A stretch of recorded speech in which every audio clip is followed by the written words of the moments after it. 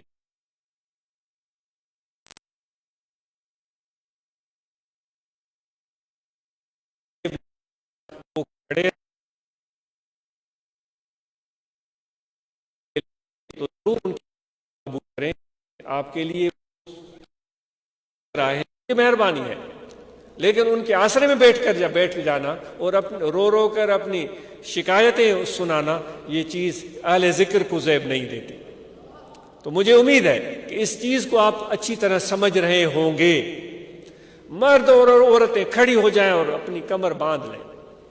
اس بحران سے ہم سب نے مل کر نکلنا ہے اور حکومت وقت کی ذمہ داری ہے کہ ایسے لوگوں کی مدد کرے۔ حکومت وقت کی ذمہ داری ہے کہ ان کے علاج کا بندوبست کرے۔ حکومت وقت کی ذمہ داری ہے کہ ان کو کھانا فراہم کرے۔ حکومت وقت کی ذمہ داری ہے کہ ان کو صاحبان فراہم کرے، ان کی مشکلات کو آسان کرے۔ حکومت وقت کی ذمہ داری ہے اور مجھے امید ہے کہ حکومت اپنے اس ذمہ داریوں کو محسوس کرے گی اور اپنے ان فرائض منصبی کو بہترین طریقے سے ادا کرنے کی کوشش کریں گے۔ اگر نہیں کرتے تو پھر یہ اس خدا کے سامنے بارگاہ میں جواب دہ ہوں گے۔ حضرت امیر عمر فاروق رضی اللہ تعالیٰ نے قحط پڑ گیا تھا تو آپ کو رات کو نیند نہیں آتی تھی۔ حضرت امیر عمر فاروق رضی اللہ تعالیٰ نے نیند نہیں آتی تھی اور کھانے میں پھر آپ وہی کھانا کھاتے تھے جو سارے آپ کے مدینے یا جو اس علاقوں کے رہنے والے جتنے باسی تھے بلکہ ان سے بھی کم تر کھانا کھاتے تھے۔ تو حکومت وقت کو اچھی مثال قائم کرنی چاہیے اور اپنی ذمہ داریوں کو محسوس کرنا چاہیے، اور ہم نے بھی بحیثیت جماعت اس کام کے لیے سوچا ہے۔ تو بھئی آپ نے باتیں بہت سوچ لیں، جماعت اصلاح المسلمین، روحانی طلبہ جماعت، جمعیت علماء طاہریہ، آپ نے باتیں بہت سوچ لی، اب میدان عمل میں اترو اور کچھ دکھاؤ کام۔ ان لوگوں کی کیا مدد کر سکتے ہو؟ دکھاؤ کام۔ اور جنہوں نے پہلے اس معاملے میں قدم آگے بڑھا کر ان کی خدمت کی ہے ان کو آفرین ہو، ان کو آفرین ہو، ان کو شاباش ہو، ان کے لیے بھی ڈھیر ساری دعائیں کہ اللہ تعالیٰ آپ کو اس کا اجر عظیم عطا فرمائے۔ یہاں یہ جو ایک جماعت کا سلسلہ ہے، جو ایک طریقت ہے، یہ مثل ایک زنجیر کے ہے، جو ایک خوبصورت زنجیر ہوتی ہے نا سونے کی، نیکلس، ایک ہار، اس میں چھوٹی چھوٹی خوبصورت نفیس نفیس باریک باریک کڑیاں ہوتی ہیں۔ وہ کڑیاں کڑیوں سے جڑتی ہیں اور وہ کڑیوں سے جڑتے جڑتے پھر ان میں ہیرے جڑتے ہیں، ان میں موتی جڑتے ہیں، ان میں لال اور یاقوت جڑتے ہیں، اور پھر وہ نیکلس اتنا حسین بن جاتا ہے کہ دیکھنے والے کی آنکھیں کھیرا رہ جاتی ہیں کہ واہ کیا چیز ہے۔ جب اتنا حسین نیکلس بنا ہے تو وہ چھوٹی چھوٹی زنجیروں کو زنجیروں سے جوڑا گیا ہے، وہ جب جڑ گئی ہیں تب ان کے اندر ہیرے، یاقوت، موتی، ڈائمنڈ وہ ڈال دیے گئے ہیں، ورنہ تو اس میں کبھی بھی نہیں ڈلتے۔ اب ڈال دیے گئے ہیں تو اب اس کا مقام کیا ہے؟ محبوب کی گردن، محبوب کی گردن، اس میں وہ محبوب کی گردن میں وہ آ جاتا ہے تو سبحان اللہ کیا خوبصورت نظارہ ہوتا ہے۔ اے فقیرو، ہم طریقت کی صورت میں بھی ہم ایک چھوٹی چھوٹی کڑیوں کی صورت میں آپس میں جڑے ہیں۔ یہ جڑا اتنا مضبوط ہے کہ پھر تعلق اتنا مضبوط ہے کہ پھر اس کے اوپر اور ہیرے، موتی، لال، جواہر، یاقوت خدا کے فضل و کرم سے لگتے جائیں گے۔ یہ خدمت کریں گے نا آپ، بڑھ کر جب خدمت کریں گے تو یہ اللہ کی طرف سے اس پر یہ موتی، ہیرے، لال، یاقوت جڑتے جائیں گے۔ ایک دن یہ نیکلس مکمل ہو جائے گا، پھر اس نیکلس جماعت ایک ہار کی صورت بن جائے گی، پھر اس کا مقام ہوگا محبوب کی گردن۔ تو اس لیے کبھی بھی اس تعلق کو مت توڑیں، اس تعلق کو جوڑے رکھیں، اور یہ مرشد کامل کی نسبت کی وجہ سے ہوا ہے۔ وہ سنار وہی ہے، کڑو منج کڑے جی لوہار لپیٹیو، مونجو جی جڑے محبوبن سوگو کہو۔ یا شاہ سائیں کے بیت ہیں، میں بہت معذرت خواہ ہوں، الفاظ آگے پیچھے۔ تو جو کڑا کڑے میں جوڑ دیا ہے وہ میرے محبوب نے جوڑا ہے، ہمیں بھی جو جوڑا ہے وہ سنار ہمارے مرشد ہے جنہوں نے ہمیں جوڑا ہے۔ تو جتنا اس چیز کا قدر ہوگا، مرشد کے ساتھ محبت ہوگی، جتنا ادب ہوگا، جتنا احترام ہوگا، جتنا تعلق ہوگا، تو اتنی ہی زیادہ مہربانی اور فیض حاصل ہوگا۔ ورنہ تو اگر وہ ایک معمولی کا سا ایک کڑا اس ہار سے نکل جائے اتنی بڑے حال میں، وہ تو نظر ہی نہیں آئے گا، وہ تو پاؤں تلے کتنے دن پڑا رہے گا۔ اگر ایسے ہی رہا، کسی کے ہتھے چڑھ گیا تو اس کو پتہ بھی نہیں ہوگا کہ یہ کتنا قیمتی ہے۔ اگر وہ جڑا رہے اس ہار میں تو پھر وہ صرف ایک کڑا نہیں ہوتا، وہ ایک ہار ہوتا ہے، ایک نیکلس ہوتا ہے۔ تو ہم جڑے رہیں تو اللہ تعالیٰ وہ جو ہمارے مرشد کامل جو ایک سنار کی صورت میں ہمیں جوڑ رہے ہیں، تو ان کے توجہ اور ان کے فیض باطنی سے، روحانیت سے وہ یہ اور خوبصورت سے خوبصورت ڈائمنڈ اور ہیرے، موتی، لال، یاقوت اس پر لگتے چلے جائیں گے، اور یہ جماعت ایک خوبصورت حسین نیکلس کی صورت اختیار کرتی چلی جائے گی۔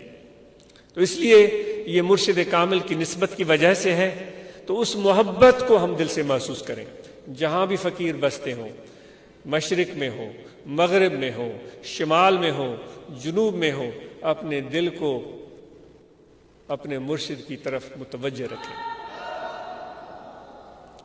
آنکھیں بند کریں تو دل کے آئینے میں محبوب کی تصویر نظر آئے۔ بھلے ہزار، لاکھ، کروڑ لوگ موجود ہیں، اس کو پتہ ہی نہیں کہ یہ کس ورد میں لگا ہوا ہے۔ مجنوں کو لوگوں نے کہا تھا تنگ کرنے کے لیے، وہ جب ریگزار میں، ریگستان میں بیٹھا ہوا تھا، لوگوں نے اس کو کہا مجنوں لیلا تیرے سامنے کھڑی ہے، مجنوں ہلا بھی نہیں۔ دوسرے نے کہا لیلا تیرے پیچھے سے آ رہی ہے، ہلا ہی نہیں۔ اس نے کہا تیرے دائیں سے آ رہی ہے، اس نے وہ ہلا ہی نہیں۔ اس کا دائیں بائیں سے نہیں ہلا۔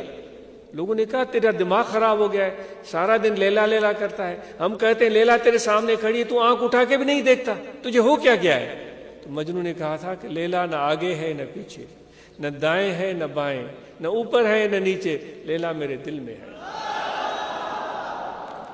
تو مرشد کا جو ایک تصور ہے وہ ہمارے دل میں اتنا پکا ہو کہ جب بھی دل کو دیکھیں تو مرشد کا تصور ہمارے دل میں آ جائے۔ یہ طریقت کا ایک مغز ہے۔ تو جتنی یہ مرشد کی محبت اور احترام اور ادب اور تصور شیخ ہمارے دل میں ہوگا، اتنا ذکر میں بھی اضافہ ہوگا، ورنہ تو بغیر اس نسبت اور محبت مرشد کامل کی ذکر اتنا فائدہ نہیں پہنچاتا جتنا اس نسبت اور محبت کی وجہ سے ذکر فائدہ پہنچاتا. اگر اس محبت میں کمی آ گئی تو ایک خدا نخواستہ ایسا ہو سکتا ہے کہ وہ ذکر ہی چھوٹ جائے، ذکر ہی چھوٹ جائے. لیکن ذکر میں کمزوری ہے، محبت مرشد کی مضبوط ہے، تصور شیخ کا مضبوط ہے، نسبت مضبوط ہے، اور رجحان دل کا مرشد کی طرف ہے. ذکر چھوٹ گیا ہے، فکر نہیں ہے، کیونکہ یہ جو محبت مرشد کی ہے ایک دن اس کو ذکر پر بھی لے آئے گی. اس لیے ہم اور آپ اس محبت کو بنیاد بنائیں اور ادب اور احترام دل میں مضبوط رکھیں، تو یقیناً انشاءاللہ اس سے دین دنیا کی بھلائیاں اور بہتریاں حاصل ہوں گی. اور آپ اور ہم سب کو یہ تلقین ہے کہ اپنے، جس طرح میں نے پہلے عرض کیا تھا کہ لوگ کسی کا پیٹھ پیچھے اس کو اچھے الفاظ میں بیان کریں تو یہ اس شخص کی کامیابی ہوتی. تو اپنے سلوک کو اتنا اچھا بنائیں، اتنا بہترین بنائیں. گھر سے شروعات کریں، اپنے بچوں سے شروعات کریں. گزارش ہے کہ میاں بیوی کا تعلق آپ میں بہترین ہو، ہم ایک دوسرے کو قبول کریں، کیونکہ یہ ایک ایسی چیز ہوتی ہے، جس طرح میں نے عرض کیا تھا نا کہ ہم فرمائشیں کرتے ہیں. وہ بیوی چاہتا ہے ایسی ہو ایسی ہو ایسی ہو ایسی ہو، وہ بیوی چاہتی ہے شوہر ایسا ہو ایسا ہو ایسا ہو. ایسے تصورات ہم باندھتے ہیں کہ اگر ہم اس شخصیت کو ڈھونڈنے نکلیں تو دنیا میں شاید ملے بھی نہ. تو جو میاں اور بیوی ہے وہ ایک دوسرے کو قبول کریں اور دل سے قبول کریں، اور اپنی اس رفاقت کو بہترین رشتے میں تبدیل کریں جس میں اعتماد ہو، جس میں محبت ہو، جس میں عزت ہو. اگر آپ اپنی بیوی کی عزت نہیں کرتے تو پھر کیسے حضور علیہ الصلوۃ والسلام کے امتی ہیں؟ آپ صلی اللہ علیہ وآلہ وسلم اپنے ازواج مطہرات کو کتنی شفقت اور کتنی عزت دیتے تھے، اور بیوی کو چاہیے کہ اپنے شوہر کو عزت دے. اگر کوئی ایسا معاملہ گھر میں پیدا ہو جاتا ہے، اپنے خاندان میں پیدا ہو جاتا ہے، بہن بھائیوں میں پیدا ہو جاتا ہے، رشتہ داروں کے ساتھ پیدا ہو جاتا ہے، جس میں ہمیں بڑی ناگواری گزرتی ہے کہ یہ اس نے ایسے کیوں کیا، وہ اس نے کیسے کیا، مجھے 500 کا 5000 کا 5 لاکھ کا مجھے ٹیکہ لگا دیا.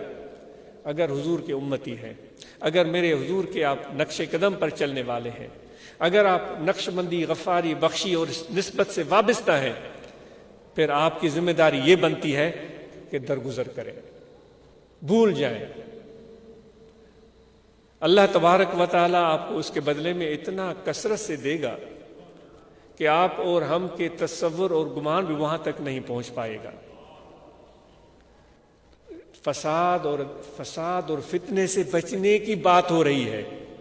وہ ڈنڈے لے کر نکل پڑتے ہیں، تو نے میرا پانی توڑ دیا، تو نے مجھے بنو سیرے چڑھیو، تو مکھے ہی کہو. وہ ڈنڈا لے کر نکلا، وہ بھی ڈنڈا لے کر نکلا، اور ڈنڈوں کے بعد جو ہے وہ کلاڑیوں تک بات چلی گئی، پھر وہ بندوقوں تک بات چلی گئی.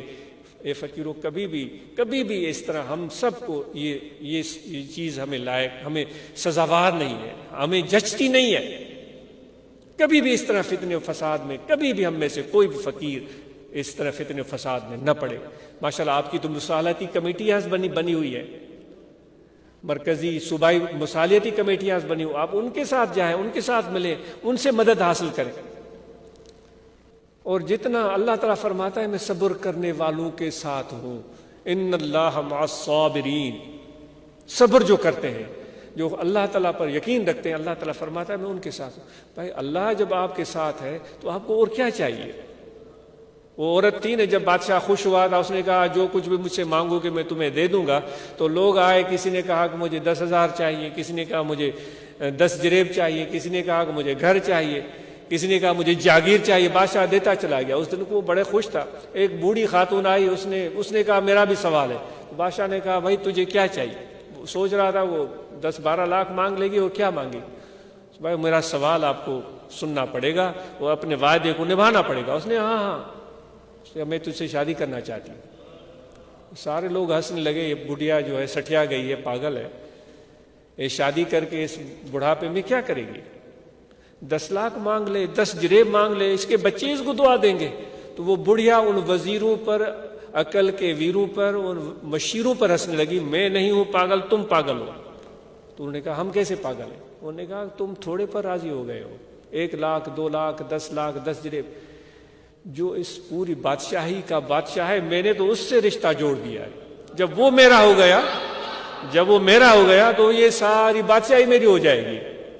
تو فقیرو، جب تم نے خدا سے رشتہ جوڑا ہے، درویش خدا مست نہ شرقی ہے نہ غربی، جو خدا کا درویش ہے وہ اس کو، وہ مشرق بھی اس کا ہے، مغرب بھی اس کا ہے، وہ خدا کی زمین ہے، خدا کی دھرتی ہے۔ تو اس لیے معمولی چیزوں پر فتنہ فساد کھڑا کرنا یہ فقیروں کو زیب نہیں دیتا۔ کسی کے متعلق بغض کینہ دل میں رکھنا یہ فقیروں کو زیب نہیں دیتا۔ کسی کے بارے میں برا خیال دل میں رکھنا یہ فقیروں کو زیب نہیں دیتا۔ اس لیے اپنا ہم سلوک اور کردار بہتر سے بہترین بنانے کی کوشش کریں، اپنے بچوں کو تعلیم دلوائیں، بیٹے اور بیٹیوں کو تعلیم دلوائیں، اور اس میں کوئی تفریق نہ کریں۔ جس طرح یہ ہوتا رہتا ہے ہمارے معاشرے میں، بیٹوں کو زیادہ نوازتے ہیں، بیٹیوں کو محروم کرتے ہیں۔ نہیں، جو چیز بیٹوں کے لیے وہی چیز بیٹیوں کے لیے، اور پھر جو تعلیم بیٹوں وہی تعلیم بیٹیوں کے لیے بھی۔ تو انشاءاللہ یہ بچیاں ہماری جب بڑی بنیں گی تو ذمہ دار بنیں گی، سمجھدار بنیں گی۔ بیٹے اور بیٹیاں جب شادی کی عمر کو پہنچے تو شادیاں بھی ان کی مشاورت سے کریں، ان سے پوچھیں، ان کو اپنی تجویز دے سکتے ہیں، آپ دے سکتے ہیں اپنی تجویز، ماں باپ دے سکتے ہیں، لیکن ان کو مجبور نہ کریں۔ یہ ایک مشورہ ہے، یہ ایک التجا ہے، کوئی حکم نہیں ہے، ایک مشورہ ہے۔ آپ اس پر غور کیجئے گا، اس پر سوچئے گا، تو اس سے آپ کے بچوں کے دل میں آپ کی عزت بڑھ جائے گی، وہ آگے چل کر آپ کو اور زیادہ عزت اور محبت دیں گے۔ اللہ نے پیسے دیے ہیں تو ان کو خرچ کریں، اپنے اوپر خرچ کریں، اچھی چیز پہنیں، مناسب گھر بنائیں، اچھی مناسب گاڑی لیں، مناسب جوتے لیں، اور ان کو ایسے ہی بینک بیلنس کو بڑھانے کے چکر میں مجھے 10 جریب اور چاہیے، 100 جریب اور چاہیے، اور ہے اس کے پاس وہ کروڑوں کی جائیداد، لیکن دیکھیں کپڑے پھٹے پرانے، جوتے اس کے پھٹے پرانے، یہ عجیب صورتحال ہو گئی۔ میں اس کے بارے میں کیا بولوں؟ تو یہ آپ کو چند گزارشات ہیں۔ تو جو میں نے آیت کریمہ تلاوت کی تھی وہ اس کے بارے میں کچھ گفتگو کر نہیں سکا۔ اللہ تعالیٰ فرماتا ہے کہ جب ہم نے امانت پیش کی تھی آسمانوں اور زمینوں پر اور پہاڑوں پر، تو انہوں نے کہا کہ ہم سے یہ بوجھ اٹھایا نہیں جائے گا۔ انہوں نے کہا تھا، آسمانوں نے، زمینوں نے، پہاڑوں نے، جو اس میں جو بھی چیزیں آ جاتی ہیں، انہوں نے کہا ہم سے اٹھایا نہیں جائے گا۔ اللہ تعالیٰ فرماتا ہے پھر میں نے انسانوں کی طرف دیکھا، امانت تو دینی تھی، کیونکہ یہ خدا کی مرضی تھی۔ ابھی وہ بات ہو رہی تھی نا، باعث بستامی کہتا تھا، پہلے میں کہتا تھا مجھے یہ بنا دے، مجھے وہ بنا دے، مجھے یہ دے دے، وہ دے دے، میرا کافی وقت اس میں لگ گیا۔ جب خدا کی معرفت مجھے ملی، قریب ہوا، تو پھر مجھے بات سمجھ میں آئی۔ میں نے کہا کہ مجھے اپنا بنا لے، پھر جو میرے ساتھ چاہے تو کر، تجھے اجازت ہے۔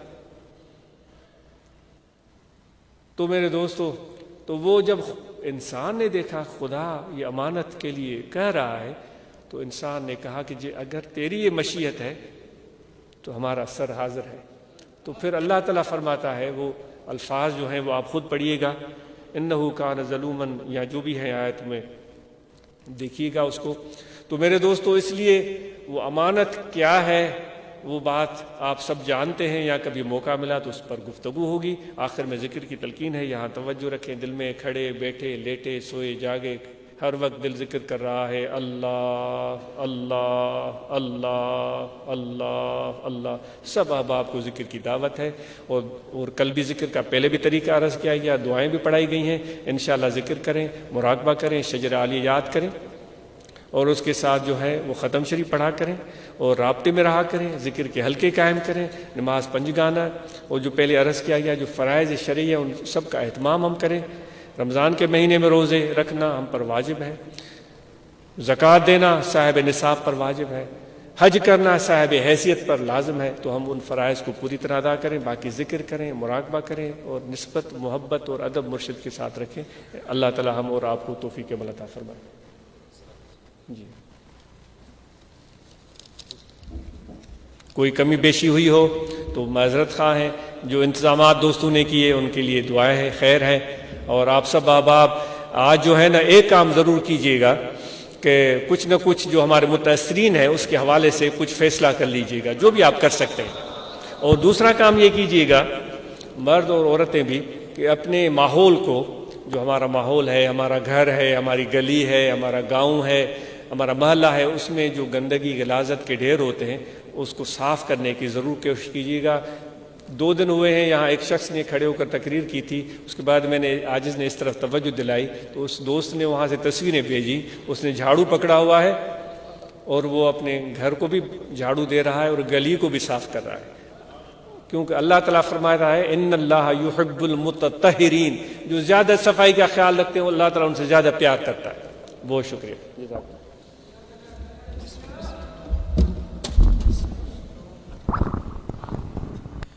فرشتوں کی سلامی دینے والی فوج پڑتی تھی،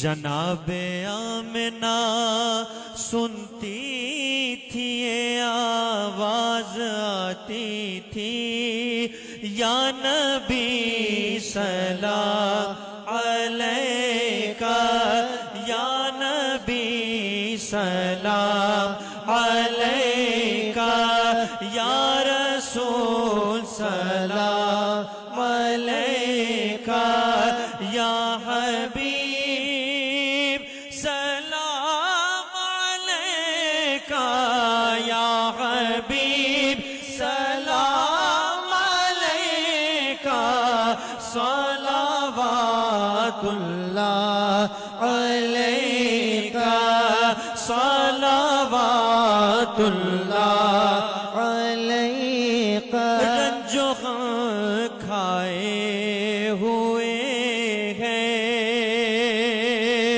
دور سے آئے ہوئے ہیں، تم پہ اترائے ہوئے ہیں، ہاتھ پھیلائے ہوئے ہیں، یا نبی سلام علیکہ، یا رسول سلام علیکہ، یا حبیب سلام علیکہ، صلوات اللہ علیکہ. پوری عرب یہ دعا کر، ہم در آقا پہ جا کر پہلے کچھ نعتیں سنا کر، پہلے کچھ نعتیں سنا کر، پھر کگے سر کو جھکا کر، یا نبی سلام علیکہ، یا رسول سلام علیکہ، یا حبیب سلام علیکہ، صلوات اللہ علیکہ. اس جن سائی کو مولا سلامت رکھے، میرے مرشد کو مولا سلامت رکھے، میرے مرشد کو مولا سلامت رکھے. سونے سائیں کی عظمت پہ لاکھوں سلام، مصطفیٰ جان رحمت پہ لاکھوں سلام. شمع بز میں